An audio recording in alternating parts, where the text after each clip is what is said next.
नागपूरच्या जरीपटका परिसरात एक धक्कादायक घटना समोर आली आहे। एका इमारतीच्या 9व्या मजल्यावरनं एक युवक खाली कोसळल्याने परिसरात मोठी खळबळ आली आहे। घटना समोर येताच नागरिकांची मोठी गर्दी घटनास्थळी जमली, तर पोलिसांनी तातडीने घटनास्थळी धाव घेत तपास सुरू केला आहे। जरीपटका परिसरात 14 ऑगस्ट रोजी धक्कादायक घटना घडली।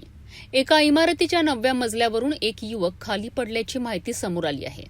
घटनेची माहिती मिळताच परिसरातील नागरिकांनी घटनास्थळी धाव घेतली। काही वेळातच घटनास्थळी मोठी गर्दी जमा झाली। दरम्यान घटनेची माहिती पोलिसांना देण्यात आल्यानंतर पोलिसांचे पथक घटनास्थळी दाखल झालेत। पोलिसांनी घटनास्थळाची पाहणी करत पुढील तपास सुरू केला आहे।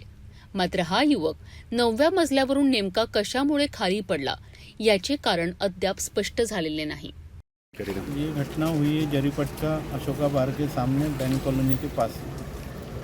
तो जमुना पैलेस करके G+10 की बिल्डिंग है रहवासी, उसके 9वें फ्लोर पे क्रेन लगी थी जो माल उतारते टाइल्स मार्बल 8वें फ्लोर से नीचे उतारने में आ रहा था। तो हो सकता है कि ओवरवेट के कारण क्रेन का अनबैलेंस होकर वहाँ जो काम करने वाला व्यक्ति था वो नीचे गिर के उसकी डेथ हो गई है। उसको जरीपटका पुलिस स्टेशन के जरिए उनको हॉस्पिटल लेके कहाँ रहने वाला, नाम क्या था? ये सूरज करके है नाम उसका, तो डिटेल पूरा भी भांडेवाड़ी का रहने वाला है।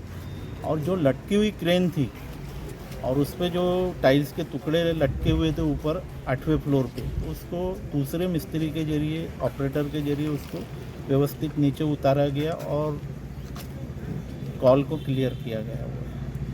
घटना अपघातामुळे घडली की यामागे आणखी काही कारण आहे याचा तपास पोलिसांकडून केला जात आहे। या घटनेमुळे जरीपटका परिसरात काही काळ खळबळ उडाली होती। जरीपटका येथील या घटनेमागचे नेमके कारण पोलिसांच्या तपासानंतर स्पष्ट होणार आहे। सध्या पोलिसांकडून संपूर्ण प्रकरणाची चौकशी सुरू असून या तपासातून काय समोर येते याकडे सर्वांचे लक्ष लागले आहे।